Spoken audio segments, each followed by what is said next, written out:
जो लोग अभी ये वीडियो देख रहे हैं उनमें से बहुतों ने एक जगह से दूसरी जगह सफर करने के लिए कभी न कभी फ्लाइट्स की टिकट जरूर बुक कराई होगी। लेकिन हवाई जहाज की सवारी करने वाले उन लोगों से हम ये कहना चाहेंगे कि हवाई जहाज और हवाई जहाज जहां उड़ता है यानी कि आसमान, ये दोनों जगहें बेहद ही रहस्यमयी हैं और मनुष्य की अप्रोच से बहुत दूर मानी जा सकती हैं। क्यों? ये इसलिए क्योंकि आज हम कुछ ऐसी घटनाओं का जिक्र आप सबके सामने करेंगे जिन्हें जानने के बाद आपको इस बात पे बिलीफ हो जाएगा। बड़ी अजीबो गरीब घटनाएं हुई हैं जहाजों में। कभी जहाजों में 92 कंकाल एक साथ मिले, तो कभी प्लेन के अंदर से पूरे यात्रियों का ग्रुप गायब हो गया। ऐसे बहुत से अजीबो गरीब घटनाएं हुई हैं। तो आइए जानते हैं उन घटनाओं के बारे में। सैंटियागो फ्लाइट 513 का हादसा। ये एयरलाइनर जर्मनी में 1954 में उड़ा और 18 घंटे बाद लैंड होने के बदले किंवदंती यह है कि यही प्लेन 35 साल बाद ब्राजील में लैंड हुआ। इसकी थोड़े इतिहास की बात कर लेते हैं। 4 सितंबर 1954 में सैंटियागो फ्लाइट 513, जिसमें 88 पैसेंजर और 4 क्रू मेंबर सवार थे, यह प्लेन जर्मनी के लिए लैंड होना था, पर रहस्यमय रूप से यह बीच में अटलांटिक ओशन को पार करने के बाद ही कहीं गायब हो गया था। इसकी जांच के लिए कई रेस्क्यू टीम्स को वहां भेजा गया, लेकिन कुछ जानकारी नहीं मिली। 12 अक्टूबर 1989 बिना किसी एयर ट्रैफिक कंट्रोलर से संपर्क किए बिना सैंटियागो फ्लाइट को पोर्टो एलेग्रे एयरपोर्ट के रडार पर घूमते हुए पाया गया। ओडीसी एयरपोर्ट के रनवे पर उसने सफलतापूर्वक लैंड किया। इसके बाद प्लेन को देखते ही वहां मौजूद हर कोई हैरान हो गया और जब अथॉरिटीज ने प्लेन के दरवाजे खोले तो उसमें मानवों के कंकाल मिले। चमत्कारिक रूप से ये सारे कंकाल उस समय भी सीट बेल्ट बांधे बैठे हुए थे। कैप्टन मिगुएल विक्टर कर्वी की बॉडी पायलट की सीट पर ही थी और उनके हाथ कंट्रोलर पर और इंजन अभी भी काम कर रहा था। डॉक्टर कैल्फो एटालो पैरानॉर्मल रिसर्चर्स हैं। उनकी थ्योरी के हिसाब से उनका कहना है कि ब्लैक होल इस दुनिया में मौजूद है और सैंटियागो फ्लाइट 513 हो सकता है ऐसे किसी ब्लैक होल का शिकार हो गया हो। उनका मानना था कि सरकार को यह बात जनता से नहीं छुपानी चाहिए, लेकिन सरकार ने यह बात जनता से छुपाने की भरपूर कोशिश की, लेकिन यह उस समय अखबारों की सुर्खियां बनकर दुनिया के सामने आ गया था यह हादसा। फ्लाइट 19 5 दिसंबर 1945 को फ्लाइट 19 ने नेवल एयर स्टेशन प्रणाली से 2:10 पर उड़ान भरी। यह प्लेन 3 घंटे के अभ्यास ट्रेनिंग पर था, जिसको उस समय नेविगेशन प्रॉब्लम सॉल्व करने के लिए नंबर 1 का नाम दिया गया था। इन लड़ाकू जहाजों को बमबारी करके वापस अपने स्टेशन तक जाना था। यह सारा काम हैंसन चिकन शोर्स नाम की जगह पर होना था। इसमें 14 ट्रेनीज मौजूद थे जो कि 5 प्लेन्स में फैलकर उड़ान भर रहे थे और इस पूरे अभियान के लीडर लेफ्टिनेंट चांस टेलर थे। 2:10 पर प्लेन ने अपने अंदर लगे सारे बॉम्ब्स गिरा दिए, लेकिन उसके बाद उनके साथ कुछ अजीब हुआ।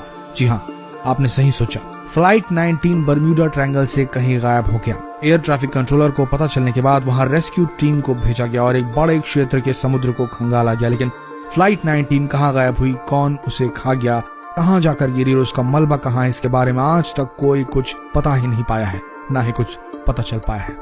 फ्लाइंग टाइगर फ्लाइट 739 ये लॉकहीड L1049 सुपर कंस्टिलेशन प्रोपलाइनर है।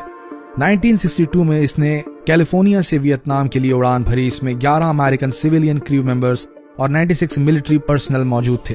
इस फ्लाइट का पूरा ध्यान मिलिट्री एयर ट्रांसपोर्ट रख रही थी। इस प्लेन के कैप्टन को पहले ही बता दिया गया था कि उनको 4 जगह पर जहाज में ईंधन डलवाना है। मतलब इस जहाज को Honolulu, Hawaii, Wake Island, Guam and Clark airbase Philippines में रुककर जहाज में ईंधन भरवाना था। फ्लाइट गुआम पहुंचने के बाद होनोलुलु और वेक आइलैंड पर पहुंचने के लिए थोड़ी डीले हो गई। गुआम से डिपार्चर होने के बाद 80 मिनट बाद फ्लाइट से संपर्क करने में दिक्कत आने लगी। वहीं गुआम रेडियो ऑपरेटर ने संपर्क बनाने की बेहद कोशिश करी, पर सारी कोशिशें नाकामयाब रही। इस घटना के बाद एयरक्राफ्ट के बारे में कुछ खास पता नहीं चल पाया। ना ही ये पता चला कि अब वो कहाँ है और इसका मलबा कहाँ है, और ना ही उसके बाद इसे कभी देखा गया। कहाँ गया वो प्लेन, इसके बारे में कोई जानकारी नहीं है। न यात्री मिले न जहाज।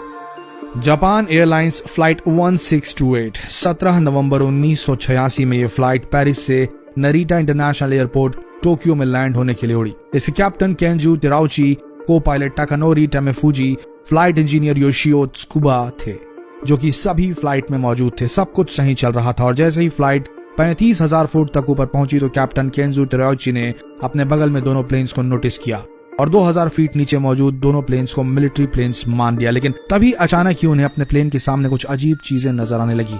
वो इतनी गर्म थी कि उनकी गर्मी प्लेन में मौजूद सारे लोग महसूस कर सकते थे। किसी को कुछ समझ नहीं आ रहा था कि सब क्या हो रहा है। और फिर कुछ अजीब हुआ, मतलब इन अजीब से दिखने वाले जहाजों ने उनका पीछा करना शुरू कर दिया और फिर बीच में ही कहीं गायब हो गए। लेकिन खुशकिस्मती से जापान एयरलाइंस ने एंकोरेज में 6:30 पर लैंड किया और FAA की मीटिंग के बाद इस पूरे कांड को सीक्रेट रखा गया और फिर कभी इसका जिक्र किसी भी अधिकारी ने अपने मुंह से नहीं किया। लेकिन जो लोग प्लेन में मौजूद थे वे कैसे चुप रह सकते थे। उन्होंने दुनिया के सामने सब कुछ बोल दिया और सब कुछ अखबारों में था। वरीक फ्लाइट 967 ये एक इंटरनेशनल कार्गो फ्लाइट थी। 30 जनवरी 1979 को इस फ्लाइट को नरीटा इंटरनेशनल एयरपोर्ट के Rio de Janeiro international airport में लैंड होना था और इस फ्लाइट का आज तक ये पता नहीं चल पाया कि इसके साथ आखिर हुआ क्या। और इस फ्लाइट का आज तक पता नहीं चल पाया कि इसके साथ आखिर हवा में क्या हुआ और ना ही बोइंग 707-323C एयरक्राफ्ट को और ना ही इसके 6 मेंबर्स को कभी भी पाया गया। ये सबसे बड़ा एयरक्राफ्ट है जो पूरी तरह से कहीं गायब हो गया, जिसका मलबा आज तक नहीं मिला। 2003 अंगोला 727 अदृश्य पैसेंजर्स। 25 मई 200 में बोइंग 727 को क्वाट्रो डी फेवारियो एयरपोर्ट से अंगोला में लैंड होना था, लेकिन यह बीच में कहीं गायब हो गया और इसके गायब होने का कारण पता करना फेवारियो ऑफ इन्वेस्टिगेशन और सेंट्रल इंटेलिजेंस एजेंसी दोनों के लिए मुश्किल हो गया। फ्लाइट के को-पायलट बेन सी पडालिया और फ्लाइट इंजीनियर जॉन एम मोंटानो इस फ्लाइट को संभाल रहे थे।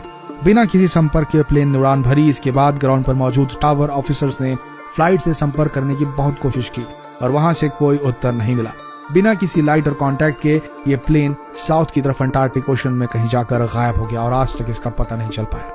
BSAA star aerial. हम जानते हैं कि संयोग पूरी तरह से एक्सीडेंटल होते हैं। BSAA स्टार टाइगर के गायब होने के बाद 17 जनवरी 1950 में BSAA स्टार एरियल भी बिना किसी सबूत के गायब हो गया। इस फ्लाइट ने किंगस्टन जमैका के लिए उड़ान भरी थी, पर यह ट्रैफिक कंट्रोलर से इनका संपर्क खत्म होने के बाद ये फ्लाइट अटलांटिक ओशन में उसी तरह गायब हो गया जिस तरह BSAA स्टार टाइगर गायब हुआ था। इस फ्लाइट का गायब होना भी बर्म्यूडा ट्रायंगल की हिस्ट्री से जुड़ गया। दोस्तों, आसमान बहुत रहस्यमयी है। ये इंसानों के लिए नहीं बना है, लेकिन तकनीक और विज्ञान ने जो हमें हवाई जहाज का जो साथ दिया है, इससे अब हम हवाओं की भी सैर कर पा रहे हैं और धीरे धीरे वो रहस्य हमारे सामने आ रहे हैं जो शायद इंसानी आंखों, इंसानी बिलीफ के परे थे। आपको क्या लगता है, क्या ये जो हादसे हुए थे इनमें कोई भी पैरानॉर्मल का 1% भी पुट नहीं है या ये महज कोइंसिडेंसेस है? आपको क्या लगता है कमेंट सेक्शन में जरूर लिखें और ऐसे वीडियो देखने के लिए इस पेज के साथ जुड़े रहना ना भूलें। धन्यवाद।